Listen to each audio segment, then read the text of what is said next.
Isa wajjin gaafii yartuun qopheeffadhee gaafiif deebii wajjin gochuuf jedha. Kanaaf isin immoo na wajjin turtanii amma xumura sagantichaatti akkana wajjin taatan gamanumaan isin affeera. Haceen jirti natti fakkaata turarraa. Tole hacee koo egaa guyyaa irraa bakkaatii qaamaan hin jirrettan si haasofsiisuuf adeema. Mee akkuma kanaan duraa jirtuu jedhiiti gara gaafiif deebii keenyaatti hin jalqabuutti ceena. Takaalamee hin jira hin dandeenye waa. Anaana takaaluu waceekoo. Yaadachuun illee gaarii miti garuu mee akkatti rukutamtee nu biraa deemtee beenna. Yeroo rukutamtee sana maaltu sitti dhagahame? Lafeedhaa miiladhe kaleena kirkirtee. Duukeetiif eenyuun komannaa jee?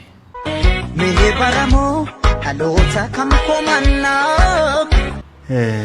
Garuu toof komannee gaariidhaan jedhaan ofii kooti. Garuu siin aceekoo dafnee si dhabnan seene. Kichuutti si dhabnan seene. Akkam goona maalo. Danda'uudha malee obsuudha lachittu maal godhu. Dhuguma mirga deemtee maal goona silas danda'uudha achi. Wanta finnu wanta deebiifnu hin qabnu. Mee garuu akkamiin kan si galaafatanii aceekoo? Waa'ee isaa dubbachuuf otoo himuu ka'ee si dubbatameen dhumu. Dubbatameen dhumu. Maal wayyaree? Silaa onnee dhugaan miti harka rabbii yaala. Dhugaa kee hoo akkam goota? Rakkumattan dhiise ka. Maalumatu si nyaatee garuu? Na qobummaa nyaate. Egaa erga boqottee musonna awwaalcha kee irrattis Oromooti kumaatamaan lakkaa'aman mana miiliinaatiin lakkaa'aman irratti argamuu fedhatu qabanii awwaalcha kee irratti hin argamne mee maaltu sitti dhagahame? Sedeen koo awwaalama dhabduun ta'ee. Ayi yeroo gooti meeqallee awwaalcha gootaa awwaalamuu dadhabutti geenye irraa jechuudha. Namuma akkasumaan du'ellee nama hedduutti irratti argamee awwaalcha gaarii godhaafi hangee garuu dhuguma awwaala dhabduu taate.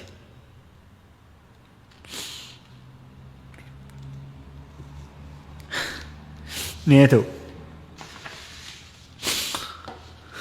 mee amma akkamitti jirta achi? Narrafa jedhus afataaf boraatiin naaf hin mijaa'u. Nanaa dhokku. Asuma ammee bineensatti si nyaatte sanaan maal jetta? Maal badii koo maalumaaf namni adeemsi baatee natti guyyaan dhiite. Nanaa ceeku. Anatti guyyaan na dhiibu. Ati silaa tokkummaa Oromootiif. Araanee warqamee hubqoonqoo na buute. Dhuguma hubqoonqoo si buute baay'ee yaadde Oromoon akka tokko ta'uuf baay'ee dhamaate.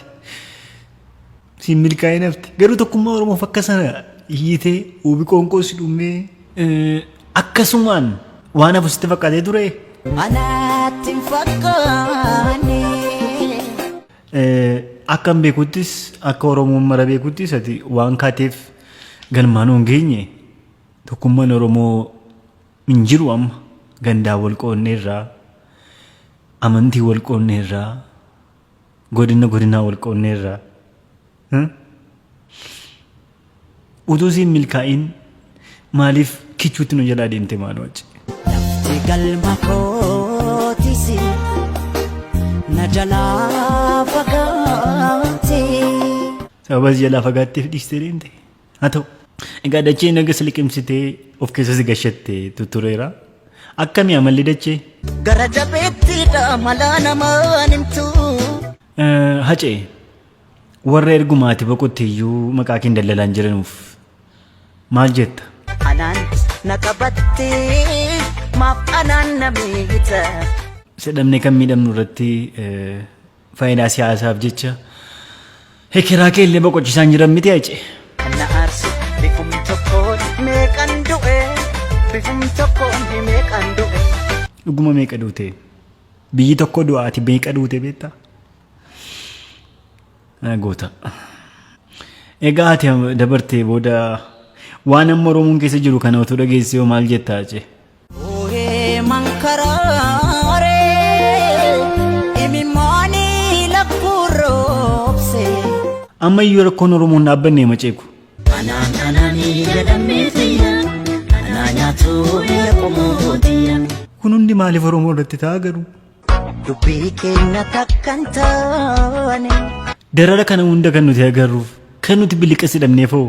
Walii guduunfuuf sakaaluun dantaa taate walii gamnee rakkoonis keenya taate. Siiniyyuu kana irra biraas hidhamnu kaleessa maqaa baay'ee sirra keenya irra miti.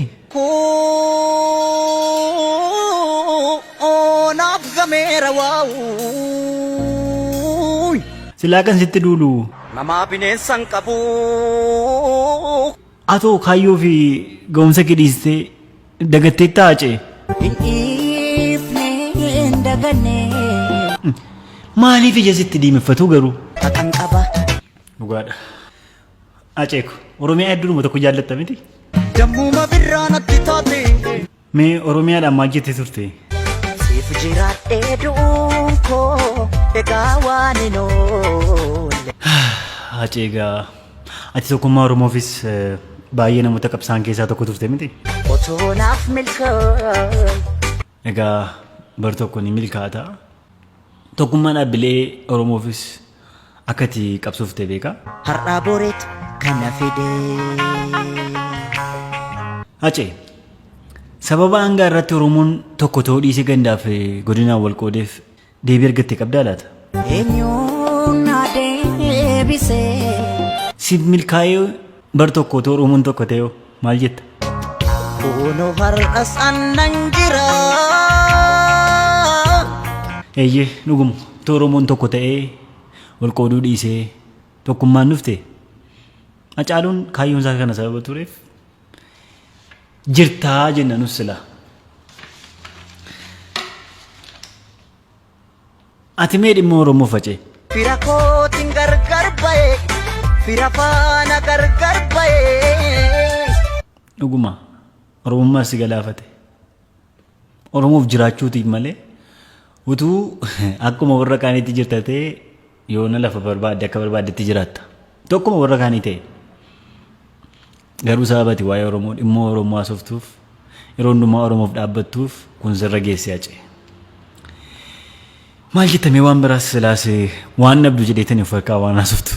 Walii gallee yookaan alaan gallee. Dhuguma yookiin waliin gallee yookaan alaan gallee. Silaa isa bara kanaa. Maal jireenyaa jedhu. Zoomma gartee Acee. Kan durii caaleem. Gabaabaa matti. Ormaaf darbaa maal goonee maaf nu darbaa. Ati silaa amma kana hoodan jirtu sin argannu deemine mee rabbitti maal jettee nuuf himtaa Acee? Mee yaa Rabbi yaa gooftaa koo tokkicha koo mootii hundaa walii galiitii nuu tolii dandeessa harka qabda. Kana leeliin jedha. Quuqqaa keessa keetii. Ofiittan hima asaase asaasiin asaasiin asaase. Dubbannaan dubbiidha sila. Acee maaliif garuu madaa kee agarree nuyi si hubachuu dadhabne? Keessa kiyyattan dhiigana waraana nuun dhiigu. Tu walitti dhidhatee illee silaa dhiiga kee agarree si wallaanna turre ka. Amma maal godhu miti dabarteetta. Egaa akkuma beekamu Oromiyaan amma gadda kee waxalamtee gadda keessa jirti. Mee jajjabeessi Oromiyaa. Oromiyaa tiyyoo suuree koo sooreeti otoo nuti jirru laaftu booddeeti. Mee xumura irratti Acee waan haasa'uun qaba jettee ani immoo si gaafachuun bira darbee yookiin irraanfadhee waan tokko akka itti dubbattuu fi eeyyama sii kenneera kuna. Harki harii kan nyaatu dina ofii malee. Ayyee galatoomni Acee. Egaa kabajamtoota daawwattoota keenyaa lataa shoo kutaa sadaffaan gaaffiif deebii nama Oromoo nama jedhee waamaan Hacaaluu isaa wajjin gaaffiif deebii gooneen kanaan xumurama. Waan na wajjin turtaniif waan na wajjin taataniif amma ammaatti galanni keenya guddaadha. Viidiyoo kana yoo jaallattan sheer godhaatii walii keessaniin ga'aa. Baay'ee galatooma waan na wajjin turtaniif Lataa Shoo kutaa sadaffaan kanuma fakkaata. Yaada qabdan gaaffii qabdan kamiifiyyuu yaada as koomentii irrattis kennuu dandeessu. Karaa Feesbuukis karaa agartan kana naquunnamuu dandeessu. Baay'een isin galateeffadha jajjabina naa laattaniif isinis akka jajjabaattaniin fedha. Dhumarratti Hacaaluu nutu ajjeesuus danda'a nutu jiraachisuus danda'a. Hacaaluun tokkummaa Oromoof baay'ee dhama'ee Oromoon tokko hin ta'u ta'ee Oromoon akka gandaatti wal qoodee akka kanatti jiraanna taanaan Hacaaluu dhuguma du'eera. Hacaaluun du'eera. Beeka Hacaaluu kana booda deebi'een sirbu. Hacaaluun kana booda deebi'een dhuunfalmu. Hacaaluu kana booda waltajjii irratti hin agarru. Hacaaluun Oromoon dhuguma goota baay'ee qaba. Garuu goota akka Hacaaluu tokkuma duwwaa qaba. Hacaaluun tokkumatu ture tokkumatu du'e innume kanuma irratti dhuma. Hacaaluu kana booda yoo dhalate kan biraatu dhalata malee Hacaaluun deebi'een dhalatu. Baay'een keenya dhiifama asirratti waa xinnoon barbaada waa jechuun barbaada. Nama qabnu akunuunfannu rakkina hin qabu. Namni sun gaafa nu biraa dhibee nu miidha. Namooti nu fayyadan jiru akkasumatti jiraatanii lubbumaan abaluu hin qabna. Amma Hacaaluun baay'ee boonna. Amma Hacaaluun baga kan keenya ta'ee jedhaan dur baguma mucaa keenya taatee Hacaalee Haceen jedha. Har'a garuu hin jirtu mucaan keenya nu biraa dhibdeetti. Garuu gaafa isheen jirtu waan baay'eetti hin jenneerra. Qeequusa ta'u maalis haa ta'u is okay. Garuu nama keenya kunuunfannu agorfannu walitti himnu addabaabaayii irratti bakkee irratti wal saaxiluu dhiisnu. Wal arrabsuu dhiifnu. Walitti kawwaa dhiisnu. Walaa jaallannu tokko haa taanu. Yoo sana goone Hacaaluun hin duune jechuudha. Karaa kana immoo Hacaaluu jiraachisnaa jechuudha. Kaayyoo Hacaaluun kaateef galmaan keenya taanaan Hacaaluun jiraatteetti jechuudha. Haqa isaa isatu waaqatti rabbitu beeka. Isa kana wanta hin jedhu hin qabu. Garuu isa jiraachisuu hin dandeenya akka kanatti. Isa ajjeesuu hin dandeenya. Nuumatu ajjeesasii nuumatu kaasa. Beekaa keenya see girbooriifis walaa gorfannu. Maayini Feesbuukii irratti wal arrabsan. Abaluu jennee suuraa nama gadhiisnee suuraa goota keenyaa gadhiisnee suuraa nama Oromoo keenyaa gadhiisnee wal arrabsuun faayidaan isaa natti mul'atu.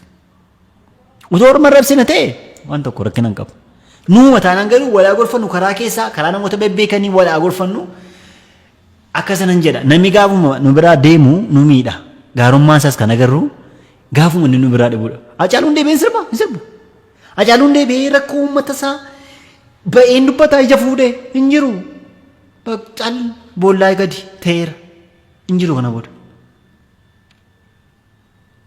Garuu nuyi tokko yoo taane akkuma jalqaba akka kaase yoo walii galle yoo Oromoota taane biyya Oromiyaa jedhamu kaahachuudhaaf yoo deemne Hacaaluun dhuguma jirti jechuudha. Kana jechuun barbaada. Kanaafuu mee jedhaa isinitti dheeressu Lataa Shoo kutaa sadaffaan kanumaan haa xumuramu. Torban immoo sagantaa biraa yookiin sagantaa kanaan dura fakkaatu kutaa tokkoffaaf kutaa lammaffaa irra turreen deebinee wal agarraa. Hunda keessaniif jajjabinan baay'ee isin hawwa hin irraanfatamu. Garuu ammoo dandeenye jireenyi itti fufa sababa ta'eef Hacaaluu yoomiyyuu hin irraanfannu. Amma sirbisaa jirutti yoomiyyuu hin irraanfannu Hacaaluu. Garuu walii keenya jajjabaannee ofii keenya akka Hacaaluutti hojjennu akka Hacaaluu ta'uuf adeemnu tokkummaa Oromoof hojjennu isa kanan jedhaa. Baay'ee galatoomaa ulfaadhaan jedhaa. Uffata kana akka kanaan kan naaf hojjette kan seenaa kiloozing baay'een galateeffadha. Isin immoo ciao.